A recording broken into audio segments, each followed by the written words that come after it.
முடியும் இதே மாதிரி வளராமல் ரொம்ப சுருண்டு போய் அப்படியே நிற்கிதா? இனிமேல் நீங்கள் ஷாம்பு கூட இதை மட்டும் தேய்ச்சி எப்போ குளிக்கிறீங்களோ அப்போ இந்த மாதிரி செஞ்சு பாருங்கள். இனிமேல் உங்களுக்கு எவ்வளோ முடி கொட்டினாலும் அந்த முடிகளெல்லாம் திரும்ப வளரும். அதே மாதிரி உங்களுக்கு முடியே வளராமல் அப்படியே ரொம்ப நாளாக ஸ்டாப்பிங்லேயே இருக்குது அப்படின்னா கூட இதை செஞ்சாவே போதுங்க. முடிகள் பார்த்திங்கன்னா அப்படியே கொத்து கொத்தாக வளர்ந்துக்கிட்டே இருக்கும். கொட்டையான தலையில் கூட முடி வளர்கிறதுக்கு இது ஒன்றே போதுங்க. எனக்கு பார்த்திங்கன்னா இந்த மாதிரி தான் நிறைய முடிகள் கொட்டி போயிருந்தது. இப்போ பாருங்கள் எவ்வளோ சூப்பராக முடிகள் அப்படியே நிறைய வளர்ந்துக்கிட்டே வருது. இப்போது உங்களுக்கு இந்த மாதிரி தலையில் நிறைய டேண்ட்ரஃப், அதாவது பொடுகு தொல்லை பிரச்சனை இருந்தாலும் சரி, அதே மாதிரி முடியே வளராத, தலை ரொம்ப அரைச்சிக்கிட்டே இருக்குது, முடியெல்லாம் அப்படியே கொட்டிக்கிட்டே இருக்குது, எப்போ பார்த்தாலும் முடி உதிர்ந்துக்கிட்டே தான் இருக்குது, வளரவே இல்லை அப்படின்னா கூட நீங்கள் இது தாராளமாக செய்யலாம். கொஞ்சம் கூட பக்க விளைவுகளும் இருக்காது, முடியும் நல்லா சூப்பராக வரும். முக்கியமாக தலையில் பொடுகு அப்படிங்கிற அம்சமே இருக்காதுங்க. கண்டிப்பாக இந்த டிப்ஸை ட்ரை பண்ணி பாருங்கள், நல்லா சூப்பரான ரிசல்ட் கிடைக்கும். நம்ம ஒரு பாத்திரத்தில் கொஞ்சம் தண்ணி ஊற்றி வச்சுக்கலாம். வேப்பிலை சேர்த்துக்கோங்க. வேப்பிலை பார்த்திங்கன்னா நல்லா கொழுந்து வேப்பிலையாக பார்த்து சேர்த்துக்கணும். அதில் தான் அதிகப்படியான கசப்புத்தன்மை இருக்கும். அதுக்கப்புறமா நம்ம சேர்த்துக்கக்கூடியது கிராம்பு. 2 கிராம்பு சேர்த்துட்டு 1 ஸ்பூன் அளவுக்கு வெந்தயம் சேர்த்துக்கிறேன். இந்த மாதிரி நம்ம வெந்தயத்தை பயன்படுத்துறதால நமக்கு ஜலதோஷ பிரச்சனையும் இருக்காதுங்க. இப்போ நம்ம எந்த ஸ்பூனில் வெந்தயத்தை எடுத்தோமோ அதே ஸ்பூனில் 1/2 ஸ்பூன் அளவுக்கு கருஞ்சீரகம் எடுத்து வச்சுருந்தேன். அந்த கருஞ்சீரகத்தையும் இந்த தண்ணியில் சேர்த்தாச்சு. இப்போ நம்ம எல்லாத்தையும் ஒரு கரண்டி வச்சு இந்த மாதிரி மிக்ஸ் பண்ணி விட்டுக்கலாம். தண்ணி நல்லா காய வைக்கணுங்க. ஒரு 2 நிமிஷத்துக்காவது தண்ணியை நல்லா கொதிக்க வச்சுக்கோங்க. இப்போது தண்ணி ஓரளவுக்கு நல்லா கொதிக்கிற நிலைமைக்கு வந்திருக்குது. இப்போ நம்ம 1/2 கைப்பிடி அளவுக்கு அரிசி எடுத்துக்கிறேன். நம்ம சமையலுக்கு பயன்படுத்தக்கூடிய அரிசியோ அல்லது நம்ம ரேஷன் கடையிலேருந்து கிடைக்கக்கூடிய அரிசியோ இதுக்கு பயன்படுத்திக்கலாம். நான் இன்றைக்கி ரேஷன் கடையிலேருந்து கிடைக்கக்கூடிய அரிசி தான் இதுக்கு எடுத்துக்கிறேன். நிறைய சேர்க்க வேண்டாம், ஒரு கைப்பிடி எடுத்து அதில் பாதி மட்டும் சேர்த்துக்கோங்க. இப்போ இந்த தண்ணியை ஒரு 5லேருந்து 7 நிமிஷமாவது நல்லா கொதிக்க விடணும். அப்போ தான் இதில் இருக்கக்கூடிய அந்த சத்துக்கள் எல்லாம் தண்ணியில் இறங்கி வரும். அதே மாதிரி வெந்தயமும் நல்லா ஊறி வந்துடும் நம்ம இந்த மாதிரி கொதிக்க வைக்கும்போது. இப்போ நல்லா கொதிச்சிடுச்சு. இந்த பாத்திரத்தை அப்படியே க்ளோஸ் பண்ணி விட்டுருங்க. இப்போது தண்ணி நல்லா ஆறி போயிடுச்சு. தண்ணியோட நிறம் நல்லா மாறி போயிருக்குது பாருங்கள். இந்த மாதிரி ஒரு நிறத்துக்கு வரணும். இப்போது இந்த தண்ணியை நம்ம அப்படியே வடிகட்டி எடுத்துக்கலாம். இந்த நம்ம வடிகட்டி வச்சுருக்கக்கூடிய அந்த பொருட்கள் இருக்கு இல்லைங்களா, அதை நம்ம தூரெல்லாம் போடக்கூடாது, அப்படியே வச்சுக்கணும். அந்த தண்ணியை மட்டும் தனியாக இப்போதைக்கு நம்ம பிரித்து எடுத்து வச்சுருக்குறோம், அவ்வளோதாங்க. இது அப்படியே இருக்கட்டும். அடுத்தா நம்ம எடுத்துக்கக்கூடியது பார்த்திங்கன்னா செம்பருத்தி இலையும் செம்பருத்தி பூவும். செம்பருத்தி இலை அண்ட் செம்பருத்தி பூ பார்த்திங்கன்னா எல்லாருக்குமே ஒரு வேளை கிடைக்காம இருக்கலாம். கிடைக்கிறவங்க பயன்படுத்திக்கலாம். ஒருவேளை உங்களுக்கு செம்பருத்தி பூ இலை கிடைக்கல அப்படின்னா உங்களுக்கு ஆன்லைன்லேயே இது வந்து வாங்கிக்கலாம். இது பவுடராக கிடைக்குங்க. நாட்டு மருந்து கடைகளையும் செம்பருத்தி பவுடர் அப்படின்னு கேட்டிங்கன்னா கொடுப்பாங்க. அதை வாங்கி நீங்கள் பயன்படுத்திக்கலாம். அல்லது இது எதுவுமே உங்ககிட்ட இல்லை அப்படின்னா ஒரு கைப்பிடி அளவுக்கு கறிவேப்பிலைகள் எடுத்துக்கோங்க. இப்போ நம்ம ஏற்கனவே தண்ணியை மட்டும் தனியாக வடிகட்டி எடுத்து வச்சுருந்தோம் இல்லைங்களா, அந்த இது மட்டும் தனியாக அப்படியே அந்த பாத்திரத்தில் இருக்குது. அதை மட்டும் இந்த மிக்ஸி ஜாருக்குள்ளே நம்ம எடுத்து போட்டுக்கலாம். அந்த வெந்தயம் இப்போ நல்லா ஊறி போயிருக்கும். இப்போ நம்ம ஏற்கனவே வடிகட்டி வச்ச தண்ணி இருக்கு இல்லைங்களா, அதில் கொஞ்சம் மட்டும் இப்போதைக்கு சேர்த்துக்கோங்க.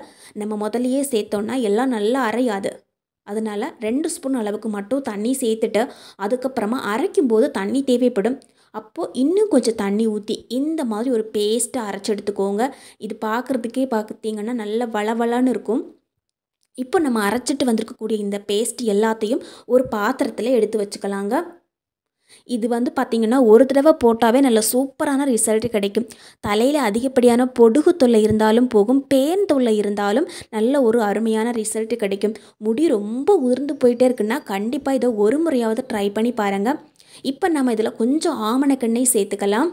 ஆமணக்கெண்ணெயில் 1 ஸ்பூனுக்கோ 2 ஸ்பூனுக்கோ நம்ம சேர்த்துக்கலாம். உங்ககிட்ட ஆமணக்கு எண்ணெய் இல்லை அப்படின்னா இதுக்கு பதிலாக நீங்கள் ஒரே ஒரு முட்டை சேர்த்துக்கோங்க.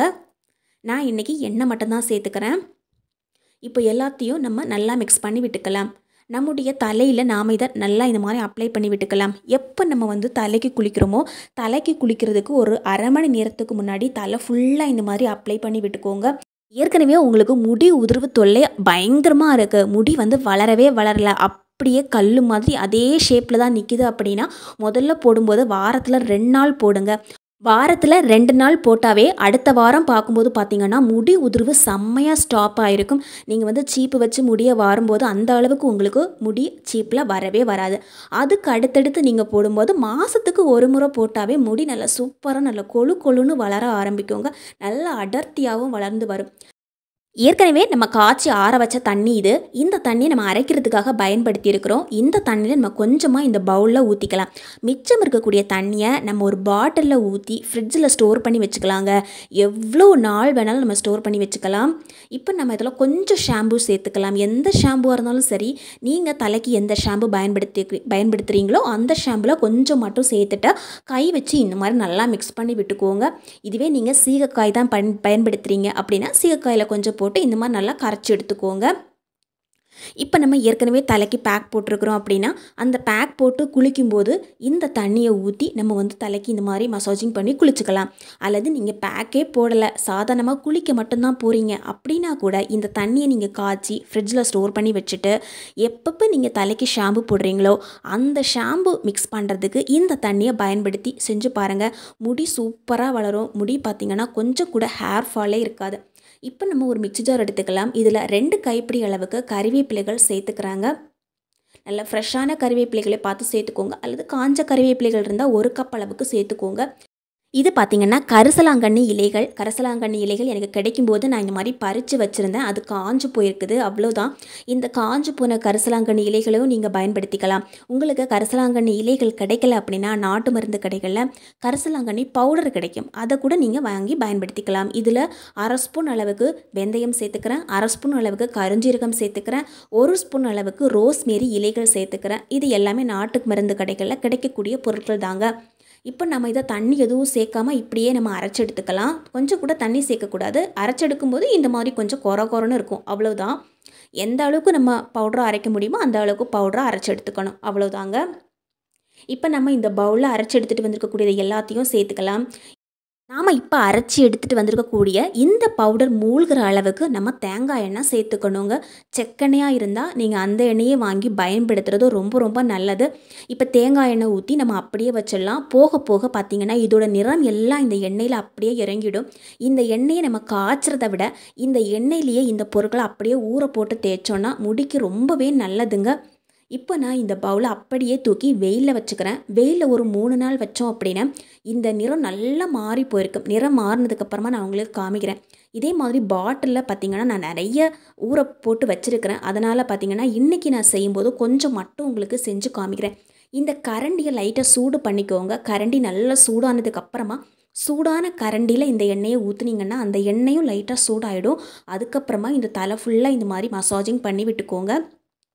எப்போ நீங்கள் பேக் போடலையோ அந்த டைமில் இந்த மாதிரி நிறைய எண்ணெய் ஊற்றி மசாஜ் பண்ணி விட்டுக்கோங்க.